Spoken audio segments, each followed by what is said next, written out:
Saudara, dengan gagalnya Anies Baswedan yang maju di Pilkada Jakarta menyisakan pendukungnya yang cukup banyak. Apalagi di tahun 2017 yang lalu, Saudara, Anies Baswedan ini memenangkan Pilkada Jakarta dengan perolehan suara mencapai hampir 58%. Pendukung Anies inilah yang diperebutkan 3 pasangan calon. Lalu kemana dukungan pemilih Anies akan berlabuh dan seberapa besar efek Anies Baswedan di Pilkada Jakarta? Pagi ini, Saudara, kita akan membahasnya dengan sejumlah narasumber. Sudah ada di studio, diantaranya ada juru bicara Anies Baswedan, Pak Syahrin Hamid. Selamat pagi, Assalamualaikum Pak Syahrin. Pagi, waalaikumsalam warahmatullahi. Kemudian juga ada juru bicara dari tim pemenangan Pramono Rano, sudah ada Mas Aris Setiawan Yodi. Selamat pagi Mas Aris. Selamat pagi Mbak. Oke, kemudian juga ada Kepala Departemen Politik dan Perubahan Sosial Center for Strategic and International Studies, CSIS, Mas Arya Fernandes. Selamat pagi Mas Arya. Selamat pagi. Ya, kemudian juga melalui sambungan Zoom ada anggota tim sukses dari Ridwan Kamil Suswono yang juga merupakan Wakil Ketua Umum Partai Amanat Nasional, ada Mas Viva Yoga Mauladi. Selamat pagi Mas Viva. Selamat pagi Mbak Rizdy, Assalamualaikum warahmatullahi wabarakatuh. Waalaikumsalam warahmatullahi wabarakatuh. Langsung saja nih, kan kita tahu ya di Pilkada Jakarta ini sebentar lagi. Kalau di Pilpres itu ada Jokowi's Effect kalau kita kemarin melihat. Tapi kalau misalkan di Pilkada Jakarta ini tampaknya ada Anies Effect. Nah, kabarnya nih Mas Anies ini akan membuat partai politik. Benarkah demikian Mas Syahrin? Ya, tentunya ini sudah disampaikan oleh Mas Anies bahwa saat ini tahapannya sedang dalam tim kajian. Jadi berarti niatan itu memang sudah ada kan? Oh iya, sudah ada. Bahwa sudah ada niat untuk membangun institusi politik. Apakah nanti itu bentuknya ormas ataukah partai politik. Yang jelas saat ini dalam fase pengkajian. Tim pengkajiannya tidak lama lagi akan diumumkan oleh Mas Anies atau oleh timnya sendiri. Oke, jadi niatan untuk membuat atau membuat partai politik Anies Baswedan ini setelah nama Anies Baswedan ini gagal melaju di Pilkada Jakarta. Tidak juga, tidak karena gagal. Tentunya gini, kita tahu bahwa Anies sudah 2017 mengikuti kontestasi politik, 2024 juga mengikuti kontestasi Pilpres. Dan yang diusung oleh Mas Anies adalah gagasan-gagasan, ada track record.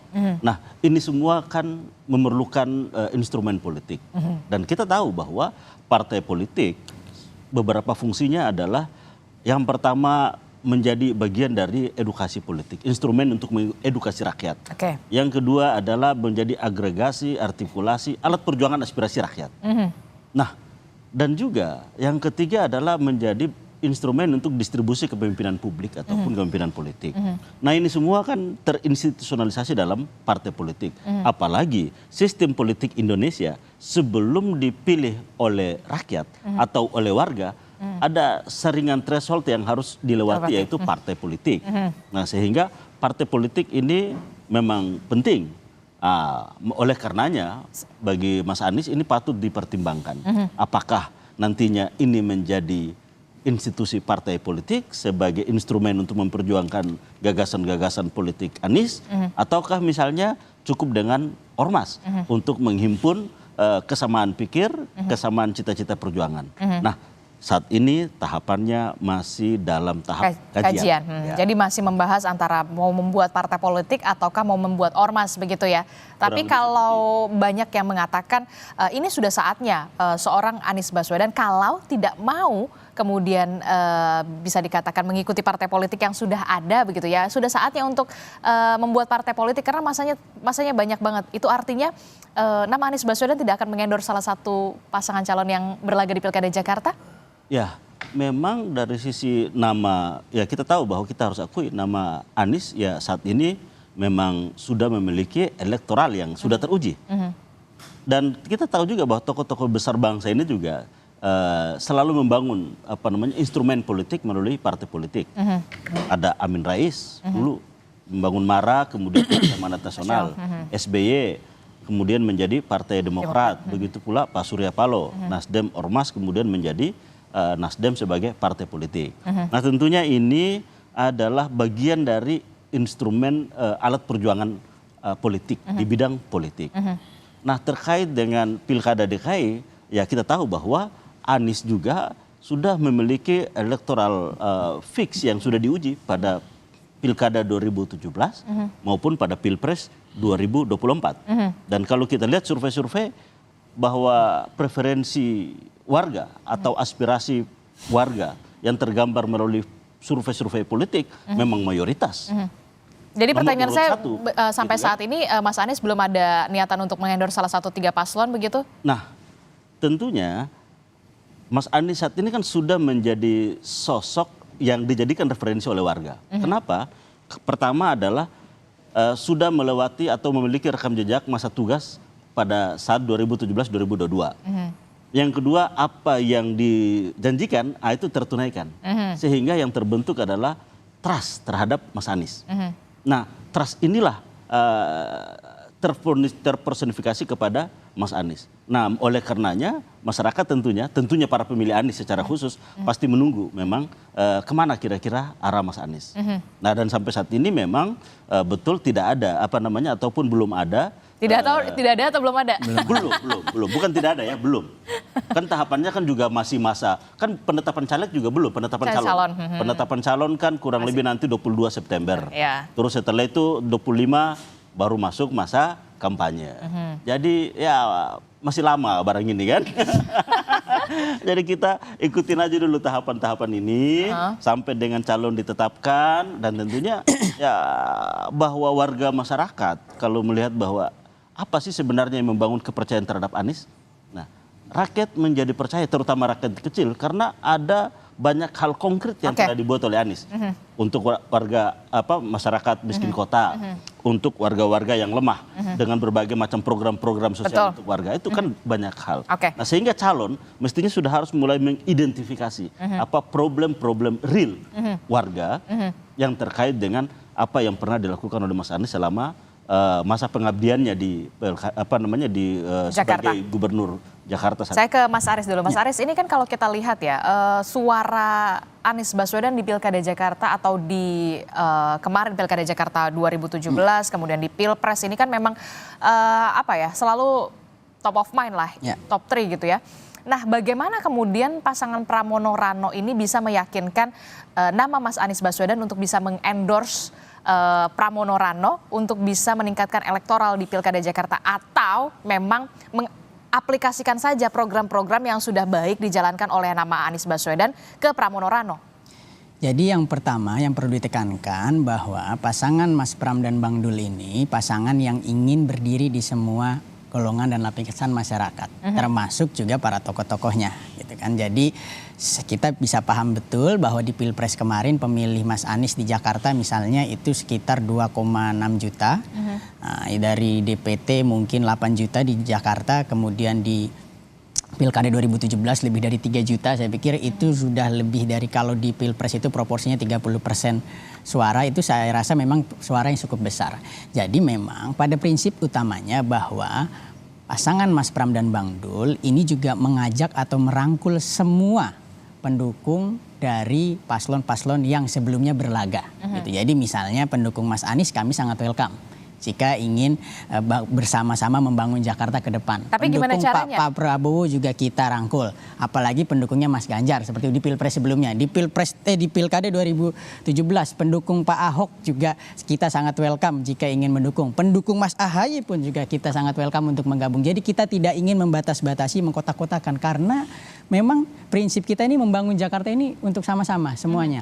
Bagaimana cara merangkul? Misalnya dalam konteks pendukung Mas Anies misalnya, jelas program-program Mas Anies yang baik, mulai dari Jaklingko misalnya, kemudian pembangunan JIS misalnya, juga bagaimana transportasi umum di Jakarta sudah terintegrasi, itu akan diteruskan dan lebih dimantapkan seperti itu. Dan jangan lupa satu-satunya calon, saya bukan menyatakan bahwa ini bukan kebetulan, memang waktu itu sempat bertemu di CFD, itu satu-satunya calon yang sudah bertemu Mas Anies yaitu Mas Pram dan Bang Dul. Dan baru saja tadi malam Mas Pram dan Bang Dul secara terbuka bertemu dengan salah satu guru politik Mas Anies yaitu Pak Yusuf Kalla.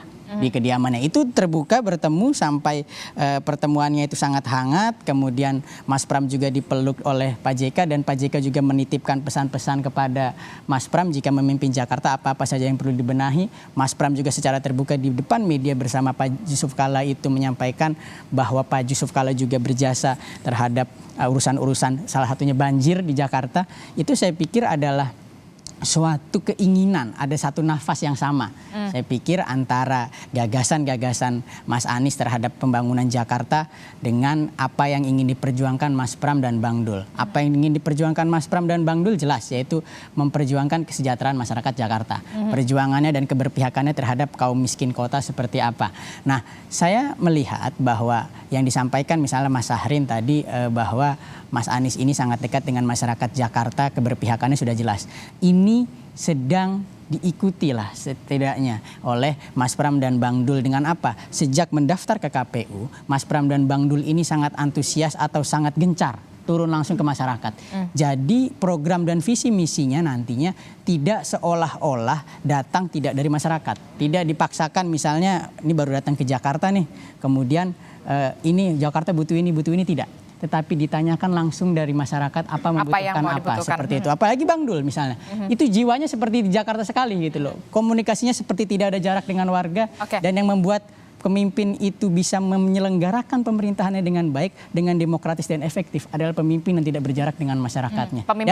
Dan Bang Dul saya rasa sangat Betawi asli ya, sudah 20 tahun beliau ibaratnya mengetahui dan memerankan gitu loh hal-hal sebagai masyarakat Betawi, apa sih kebutuhannya seperti itu. Pemimpin yang baik adalah pemimpin yang memang dekat dengan rakyatnya. Begitu. Salah satunya tadi Anda mengatakan Mas Pram dan juga Bang Dul ini sudah bertemu dengan Pak JK semalam. Begitu ya. Nah, pertanyaan saya selanjutnya, kalau kemarin kan sudah ketemunya di CFD katanya nggak sengaja. Nah, kapan jadinya pertemuan agenda yang memang diatur antara Mas Pram dan juga Bang Dul ini untuk bertemu dengan sosok Anies Baswedan yang kita tahu merupakan gubernur Jakarta yang juga popularitasnya tinggi sekali kalau memang mau mengikuti program-program yang sudah ada di Jakarta.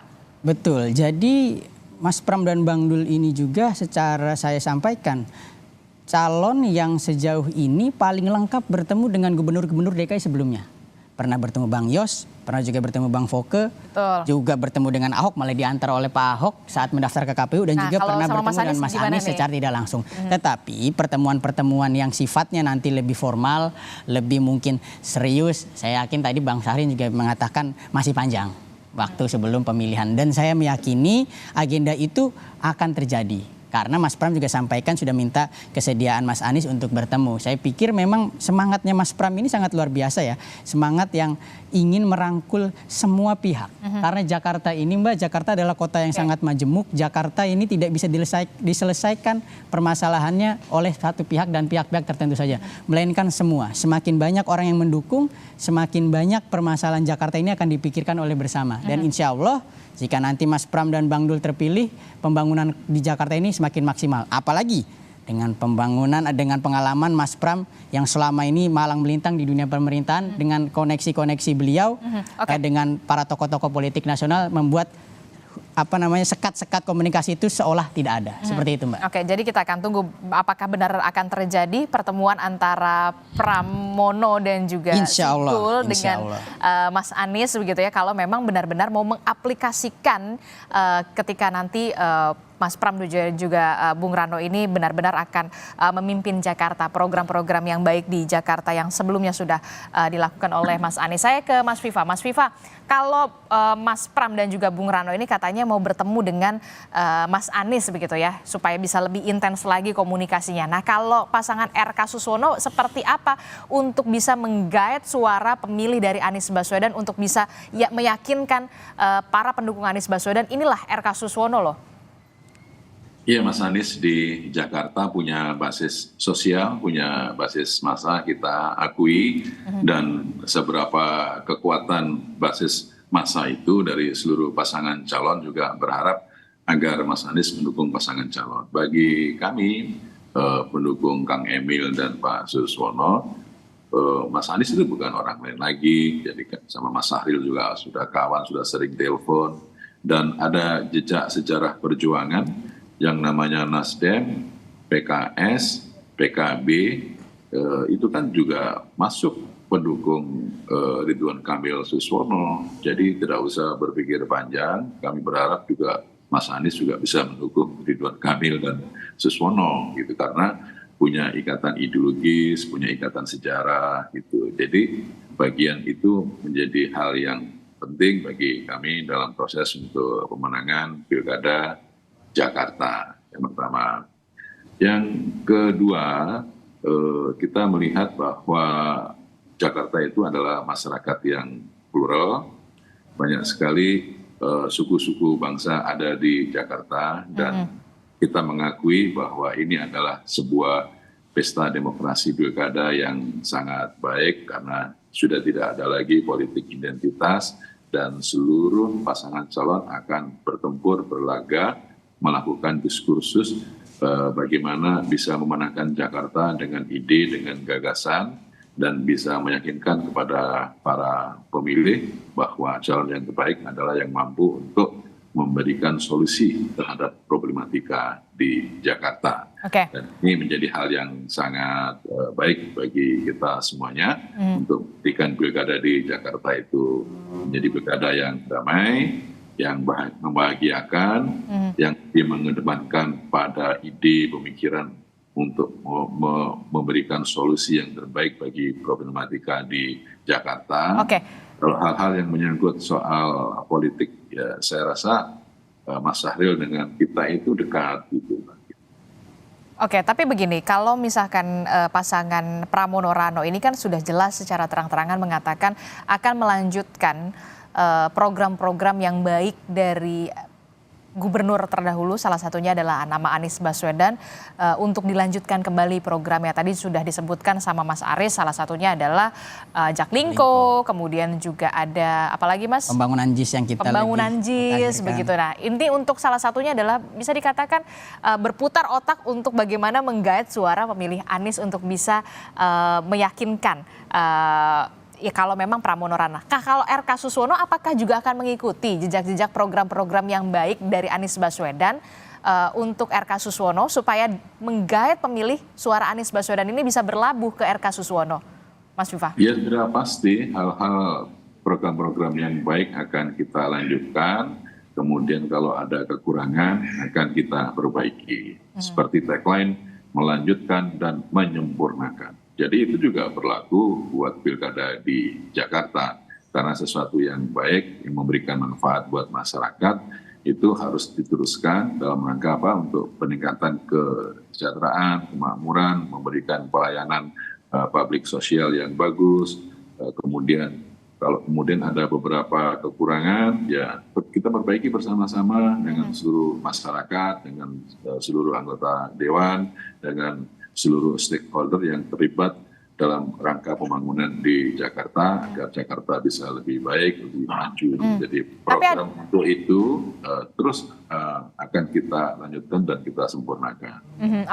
Akan disempurnakan oleh pasangan RK Suswono jika memang nanti akan terpilih. Tapi begini, apakah ada niatan atau rencana untuk bertemu dengan Anies Baswedan begitu pasangan RK Suswono?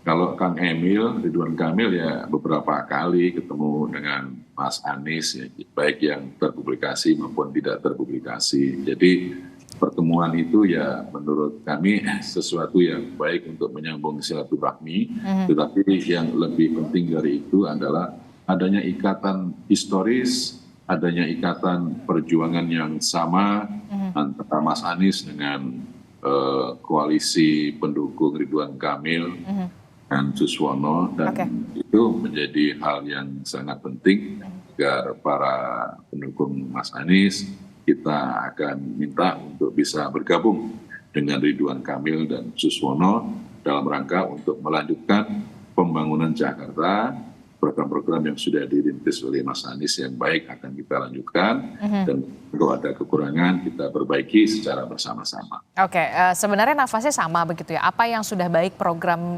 di Mas Anies sebelumnya ini akan disempurnakan lagi, kemudian diikuti lagi, Mas Syahrin. Itu artinya saya bisa mengatakan memang benar-benar berpengaruh, sebegitu berpengaruhnya sosok Anies Baswedan, termasuk juga program-programnya, tentu saja gagasannya. Nah, yang kemudian menjadi pertanyaan saya, Mas Arya, selanjutnya adalah seberapa besarkah faktor Anies atau Anies effect? Kalau di Pilpres kemarin ada Jokowi's effect. Kalau di sekarang, benarkah di Pilkada Jakarta ada Anies effect, Mas Arya Fernandes? Baik, Pilkada Jakarta kali ini saya kira agak berbeda dibandingkan sebelumnya ya. Kita lihat sejak 2017, salah satu pilkada yang paling kompetitif itu Pilkada Jakarta. Karena selain menganut run-off election, di mana kandidat yang menang sebagai dan ditetapkan sebagai gubernur itu harus mendapatkan suara di atas 50%, tetapi sekarang Pilkada Jakarta menurut saya tidak lagi semenarik sebelumnya. Ya. Kenapa begitu? Kenapa begitu? Pertama, calonnya nggak kompetitif. Ya. Calonnya tidak kompetitif? Calonnya nggak kompetitif. Ya. Kalau kita lihat misalnya, di pilkada-pilkada itu sejak awal di Pilkada DKI 2017, 2007, 2012, 2012 ya, 2007 mohon maaf, 2012 dan 2017 itu proses pencalonannya itu sangat kompetitif ya. Partai-partai itu dalam proses pencalonan itu benar-benar melihat suara publik ya. Sekarang kalau kita lihat justru Tidak melihat suara publik. Ya, justru sekarang kandidat yang mendapatkan suara tertinggi berdasarkan hasil survei, baik Anies maupun Pak Ahok, justru tidak mendapatkan tiket. Ya. Sekarang menurut saya Pilkada DKI mungkin ya daya tariknya tidak sebesar pilkada-pilkada sebelumnya. Apalagi sekarang justru yang menarik bagi orang dibahas itu tidak kontestannya, tapi Pak Aniesnya. Ya.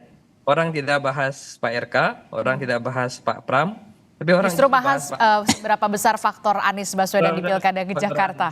Nah, saya kira ini catatan ke depannya, karena mungkin dalam kondisi seperti ini, efeknya mungkin pertama mungkin partisipasi akan turun. Orang akan partisipasi mungkin akan turun dibandingkan pilkada-pilkada sebelumnya, ya. Nah, tentu tidak mudah ya bagi pendukung Anies Baswedan yang jumlahnya besar, ya. 2017 Pak Anies di putaran pertama dapat 39%.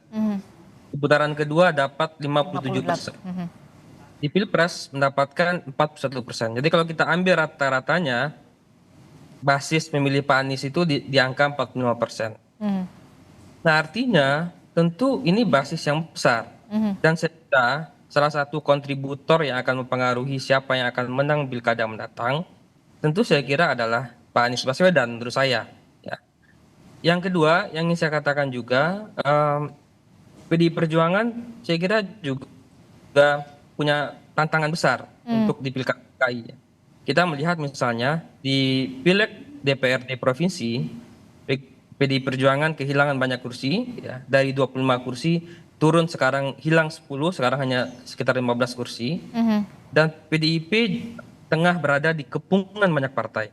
Di Jakarta dikepung Kim Plus, di Jawa Tengah dikepung Kim Plus, di Medan juga di Sumatera Utara juga dikepung Kim Plus. Di wilayah strategis memang dikepung oleh Kim Plus. Tapi kemudian yang menjadi pertanyaan saya adalah begini, seberapa besarkah kemudian faktor Anies ini akan mempengaruhi pilkada? Karena kan sebelumnya kita tahu ada dugaan gerakan anak abah dalam tanda kutip untuk mencoblos 3 pasangan calon. Lalu kemana sebenarnya suara dari pendukung Anies Baswedan ini akan melabuhkan pilihan mereka? Ke Pramono Ranokah, ke RK Suswonokah, atau Dharma Pungrekon? Ataukah memang kemudian benar ada gerakan 3 coblos atau 3 coblos 3 paslon? Inilah yang kemudian menjadi pertanyaan saya. Tapi jangan dijawab dulu Mas Arya, tetaplah bersama kami di Sapa Indonesia Pagi. Usai jeda kita kembali.